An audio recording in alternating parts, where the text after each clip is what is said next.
सोचो, पूरी अर्थ पे वीमेंस डोमिनेट करने लगे और आदमियों को सिर्फ उन्हें उनका स्पर्म देने के लिए रखा गया हो। ऐसा होने से ग्लोबल वार्मिंग की प्रॉब्लम खत्म हो गई हो, कंट्रीज के झगड़े खत्म हो गए हो और सारी वुमेन्स का लाइफ स्पेन 200 साल हो गया हो। वीमेंस खुद तो काफी ज्यादा डेवलप हो गई, पर सारे आदमियों को पीछे छोड़ दिया। क्या आदमी बच पाएंगे? जानने के लिए पूरी वीडियो देखें। स्टोरी की शुरुआत 2040 से होती है, जहाँ सारी वुमेन्स काफी ज्यादा डेवलप हो गई थी। वो सब एक ही जगह पर रहने लगे थे जो काफी ज्यादा एडवांस था। सभी औरतों के पास खुद का घर था और सब कुछ एआई टेक्नोलॉजी की मदद से चलता था। वो सब अब एक लग्जरी लाइफ जी रहे थे, लेकिन वहाँ आदमियों का कुछ नामो निशान नहीं था। एक औरत जिसका नाम लीसा था, एक हिस्ट्री टीचर थी जो कि बच्चे को पढ़ाती थी। जब वो अपने काम पर जा रही होती है, तब हमें वहाँ की पूरी सोसाइटी दिखाई जाती है, जहाँ सारी औरतें टेक्नोलॉजी पर काफी ज्यादा डिपेंड हो गई हैं और सारी जगह नीट एंड क्लीन भी रहती है। सब कुछ एकदम सिस्टमेटिक वे में था, जैसा कि लड़कियों को पसंद होता है। अगर वहाँ पर कोई लड़की गलती करती है तो उसके सोशल पॉइंट्स डिक्रीज हो जाएंगे, जो कि वहाँ की करेंसी बन चुकी थी। और वैसे ही अगर कोई अच्छा काम करता है तो उसके पॉइंट्स बढ़ जाते हैं। लिसा अपने स्टूडेंट के पास पहुँचती है, तब वो उन्हें एक वीडियो दिखाती है जिसमें अर्थ की हिस्ट्री के बारे में बताया जा रहा था। वो बताती है कि जब अर्थ पर आदमी डोमिनेट करते थे तो वो सब मिलकर एक दूसरे के साथ लड़ाई करते थे और अर्थ को पूरा बेकार करके रख देते थे। पर जब से विमेंस ने अर्थ पर कंट्रोल किया है, ये सब पूरे तरीके से बंद हो गया है और अर्थ को एक नई पहचान मिल गई है। लिसा उन बच्चों को उस जगह लेके जाती है जहाँ सारे आदमी रहते थे और वो बहुत ही बेकार जगह थी। वो सारे आदमी झोपड़ी में रहते थे और उनके पास कोई भी टेक्नोलॉजी नहीं थी। यहाँ पर हमें एक लड़का दिखाया जाता है जिसका नाम गिरा होता है। वो एक वर्जिन था और उसका सिर्फ एक ही सपना था कि वो किसी लड़की के साथ फिजिकली इंटीमेट हो सके और वो उसी का वेट करता है। यहाँ पे एक और आदमी दिखाया जाता है जिसका नाम बैरन होता है और वो उन सभी आदमियों की बस्ती का लीडर होता है, जो कि काफी ज्यादा गुस्सा वाला था और हमेशा गुस्से में ही रहता था। वो अपनी बस्ती वालों को स्पीच देकर कहता है कि उन्हें वापस अर्थ की पूरी सत्ता अपने हाथों में लेनी होगी और विमेंस को पीछे छोड़ना होगा। बैरन के पूरे फैमिली वालों ने इसी कोशिश में अपनी जान गंवा दी, लेकिन उन्हें कामयाबी नहीं मिली। वो ये सब बोलकर सभी को मोटिवेट कर रहा था ताकि वो सभी लोग विमेंस के अगेंस्ट कुछ एक्शन ले। यहाँ पर लिसा अपने स्टूडेंट को वही बस्ती दिखाने आई होती है जहाँ पर आदमी रहते थे और ये सब उनके स्टडी का पार्ट था। लेकिन यहाँ पर बस्ती के सारे आदमी उन्हें देखकर काफी ज्यादा नाराज होते हैं और वो सभी औरतों को उनका दुश्मन मानते थे। यहाँ पर लिसा और सारे स्टूडेंट जब एक कोने में आते हैं, तभी वहाँ पर गिरा आ जाता है जिसे कि एक आदमी ढूंढ रहा था। वो लिसा के साथ एक कोने में छुप जाता है। गिरा ने अपने लाइफ में इतने पास से कोई औरत नहीं देखी थी, इसलिए वो कंट्रोल नहीं कर पाता और लिसा को किस कर लेता है। लिसा भी कहीं न कहीं इसे एंजॉय कर रही थी, पर वो तुरंत गिरा से दूर हट जाती है और एक सीटी बजाने लगती है,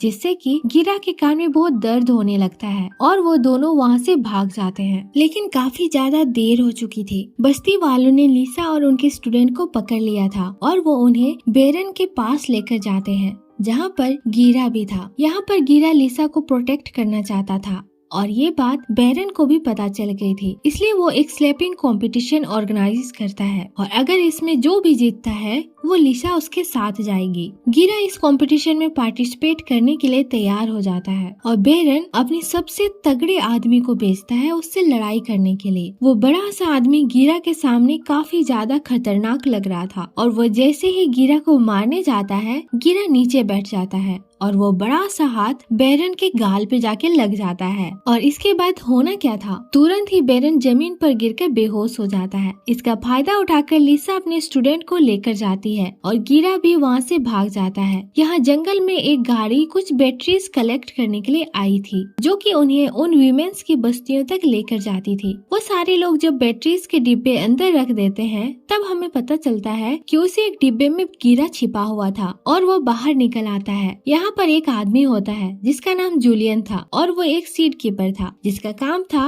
औरतों को प्रेग्नेंट करने के लिए अपना स्पर्म डोनेट करना। यानी कि वो औरतों को अपना स्पर्म डोनेट करता था, जिसका यूज करके वो सारी औरतें प्रेग्नेंट होती थी, क्योंकि वहाँ पर नेचुरल तरीके से किसी बच्चे को जन्म देना अलाउड नहीं था, खास करके किसी आदमी के साथ इंटीमेट होके। उन वीमेंस की बस्तियों में ये भी दिखाया जाता है कि वहाँ पर कुछ आदमी भी रहते थे और उनका काम सिर्फ अपना स्पर्म डोनेट करना था, जिसका यूज करके वो सारी औरतें प्रेग्नेंट होती थी। जूलियस सोसाइटी के बाहर अब तक किसी को भी नहीं जानता था और उसे गिरा में थोड़ा सा इंटरेस्ट आने लगता है और उससे बातचीत करने लगता है। गिरा उसे अपनी बस्ती की सबसे खतरनाक शराब पिलाता है। जूलियन उसे पीने के बाद तो उसका दीवाना हो जाता है और उसे होश नहीं रहता। वो इतना नशे में होता है कि वो गाड़ी के बाहर कूद जाता है और वहाँ पे गिर जाता है। अब यहाँ पर गिरा उस गाड़ी में अकेला था जो कि उन वीमेंस की बस्तियों की तरफ जा रहा था। तो गिरा के दिमाग में एक आइडिया आता है और वो जूलियन के कपड़े पहन लेता है और वो अब जूलियन की जगह पर काम करने वाला था, एक सीड कीपर यानी कि स्पर्म डोनेट करने वाले की जगह। यहाँ पर वो उन वीमेंस की सोसाइटी में आ जाता है जो कि एक इनविजिबल वॉल से घिरा था और उसके अंदर परमिशन के बिना और कोई भी नहीं जा सकता था। गिरा वहाँ पर आता है और सभी को लग रहा था कि वो नया सीट कीपर है। उसे एक खूबसूरत लड़की पूरी सोसाइटी दिखाने के लिए लेकर जाती है और वो सभी से मिलता है। गिरा ने पहली बार अपनी पूरी जिंदगी में इतनी सारी औरतें देखी थी और वो तो उन पर से ध्यान ही नहीं हटा पा रहा था। लिसा भी यहाँ बैठी रहती है लेकिन वो गिरा पर ध्यान नहीं देती और गिरा आगे बढ़ जाता है। यहाँ पर गिरा का सभी स्वागत करते हैं और वो एक एप्पल खा के शपथ लेता है कि वो हेल्थी स्पर्म डोनेट करेगा और अच्छे बच्चे पैदा करेगा। इसके बाद गिरा को रेस्ट करने के लिए लेके जाया जाता है, लेकिन वो था तो वर्जिन ही ना, तो उसे जरा भी वेट नहीं करना था अपना काम शुरू करने को, यानी कि अपना स्पर्म डोनेट करने के लिए। तो वो उसे एक रूम में लेकर जाया जाता है जहाँ पर एक मोटी औरत थी, लेकिन गिरा ने इमेजिन किया था कि कोई ब्यूटीफुल औरत होगी। पर तभी वो अपना स्पर्म डोनेट करने के लिए जाता है। वो औरत उसके रिप्रोडक्टिव ऑर्गन से पाइप डालती है जिससे कि स्पर्म कलेक्ट होते जा रहे थे। इसमें उसे काफी मजा आ रहा था क्योंकि ये उसकी लाइफ में पहली बार हो रहा था। इसके बाद गिरा एक रूम में आता है जहाँ पर बाकी आदमी थे और वो भी सिर्फ अपना स्पर्म डोनेट करने के लिए ही रखे गए थे और वहाँ पर काफी ब्यूटीफुल औरत उनका ख्याल रख रही थी। उन सभी को एकदम लग्जरी लाइफ दी जा रही थी क्योंकि उन सभी के हेल्थी स्पर्म से ही उन औरतों को बच्चा पैदा होंगे। गिरा तो ये दिक्कत कंट्रोल ही नहीं कर पाता और एक रूम में चला जाता है मास्टरबेट करने के लिए, लेकिन तभी एक अलार्म बजने लगता है और तभी हमें पता चलता है उन सभी आदमियों को मास्टरबेट करने की इजाजत ही नहीं है। उन्हें सिर्फ अपना स्पर्म औरतों के लिए डोनेट करना है और उन्हें बचाना है। यहाँ पर उन सारी औरतों की कमेटी को पता चल गया था कि लिसा और उसके बच्चों पर कुछ आदमियों ने हमला किया था। वहाँ पर लिसा की ग्रैंड मदर आनिया भी बैठी थी जो कि ये सब सुन रही थी।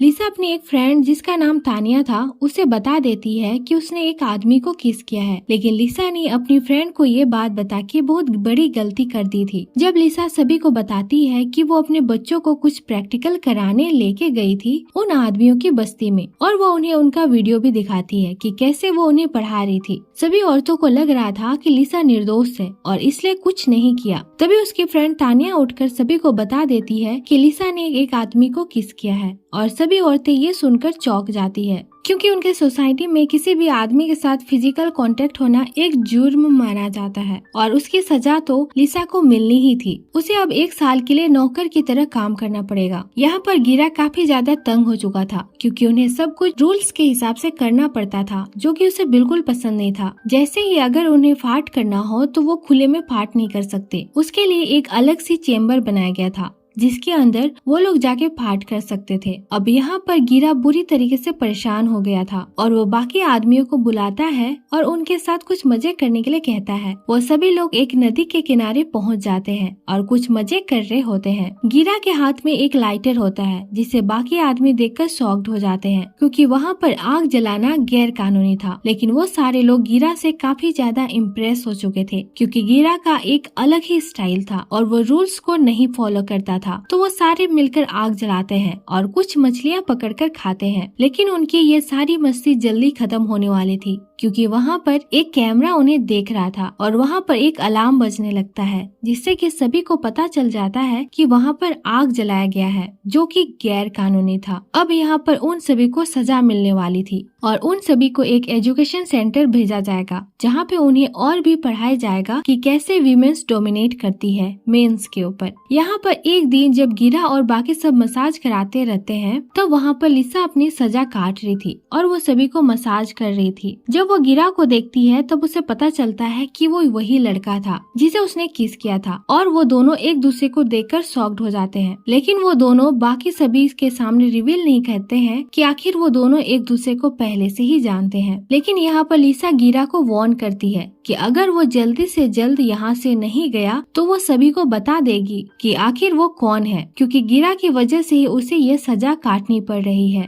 जो कि लिसा को बिल्कुल मंजूर नहीं था। और यहाँ पर होना क्या था, उनके सिक्योरिटी हेड को पता चल जाता है कि गिरा कोई लड़का नहीं जिसे उन्होंने अपॉइंट किया था, बल्कि वो कोई दूसरा आदमी है। जब ये बात सभी को पता चल जाती है तो सब जगह अलर्ट कर दिया जाता है कि गिरा को कैसे भी पकड़ा जाए और उसे बंदी बनाया जाए। ये बात गिरा को भी पता चल जाती है और वो अपनी जान बचाकर वहाँ से भागने लगता है। लेकिन उसे पता नहीं था कि ये पूरी सोसाइटी एक ट्रांसपेरेंट शील्ड से घिरी हुई थी, जो कि काफी ज्यादा मजबूत है, और वो उसमें जाकर टकरा जाता है। उसके बाद वो एक जगह छुपा हुआ होता है जहाँ पर लिसा आ रही होती है। वो उससे मिलता है और उसकी हेल्प मांगता है वहाँ से बाहर निकलने के लिए। वो लिसा को बताता है कि उसने भी उसकी मदद की थी उन आदमियों से भागने के लिए। इसके बाद लिसा गिरा की मदद करने के लिए तैयार हो जाती है और यहाँ पर सोसाइटी के सभी लोग गिरा को ढूंढ रहे होते हैं। लिसा गिरा को भी सभी से बचाते हुए अपनी ग्रैंड मदर के यहाँ लेकर जाती है और वो भी गिरा और लिसा के साइड थी, उन्हें बचाना चाहती थी। उन्हें लग रहा था कि वो सब अब बच जाएंगे, लेकिन वो कमिटी की हेड उसके घर पर आ गई थी और उन्हें अब कैसे भी करके छुपना होगा। तो इसलिए लिसा की ग्रैंड मदर लिसा और गिरा को एक अलमारी में छुपा देती है और उनके हाथ में एक कैट भी दे देती है और पता चलता है कि वहाँ पर एनिमल्स को भी पालना गैर कानूनी था। और जब कमिटी की हेड उसके घर में आती है तो वो छानबीन करने लगती है कि गिरा कहीं यहाँ तो नहीं छुपा है। काफी ढूंढने के बाद उसे कुछ नहीं मिलता और वो जाने लगती है। तभी यहाँ पर होना क्या था, वो कैट चिल्लाने लगती है और उस औरत का ध्यान अलमारी पर पहुँच जाता है। लेकिन वो जैसे ही अलमारी को खोलती है, लिसा की ग्रैंड मदर उसे पीछे से मारकर बेहोश कर देती है। यहाँ पर लिसा की ग्रैंड मदर ने बहुत बड़ी गलती कर दी थी और उसने कानून अपने हाथ में ले लिया था। इसलिए वो गिरा और लिसा दोनों को वहाँ से भाग जाने के लिए कहती है और उन्हें अपनी एक मोटरसाइकिल देती है और उन्हें बताती है कि वो इनविजिबल शील्ड को तभी तोड़ा जा सकता है जब तक कोई 80 किलोमीटर पर आवर की स्पीड से उसे क्रॉस न कर सके, और वो दोनों ये बाइक का यूज करके उसे क्रॉस कर सकते थे। और वो दोनों बिना टाइम वेस्ट किए उस बाइक पर बैठकर निकल जाते हैं और गिरा तो उस बाइक को 80 किलोमीटर पर स्पीड से भी ज्यादा चला रहा था और वो दोनों शील्ड तोड़कर बाहर निकल जाते हैं। यहाँ पर उन दोनों के कपड़े काफी ज्यादा फट चुके थे, लेकिन उन्होंने अपने साथ एक्स्ट्रा कपड़े रखे थे, तो वो उन कपड़ों को पहनकर रात जंगल में ही गुजारते हैं। और यहाँ पर गिरा और लिसा के बीच एक रिलेशनशिप बनता हुआ दिखाई दे रहा था। यहाँ पर गिरा लिसा के लिए फिश पकड़ता है और उसे पकाकर लिसा को खाने के लिए उठाता है। लेकिन यहाँ पे पता चलता है कि लिसा प्योर वेजिटेरियन थी और उसने मांस अपनी पूरी जिंदगी में नहीं खाया था और वो जोर से चिल्लाने लगती है और स्टोरी यहीं पर खत्म हो जाती है। अगर आपको ये हमारा वीडियो अच्छा लगा हो तो प्लीज हमारे चैनल को लाइक, शेयर और सब्सक्राइब जरूर करें और थैंक्स फॉर वॉचिंग। तब तक के लिए बाय।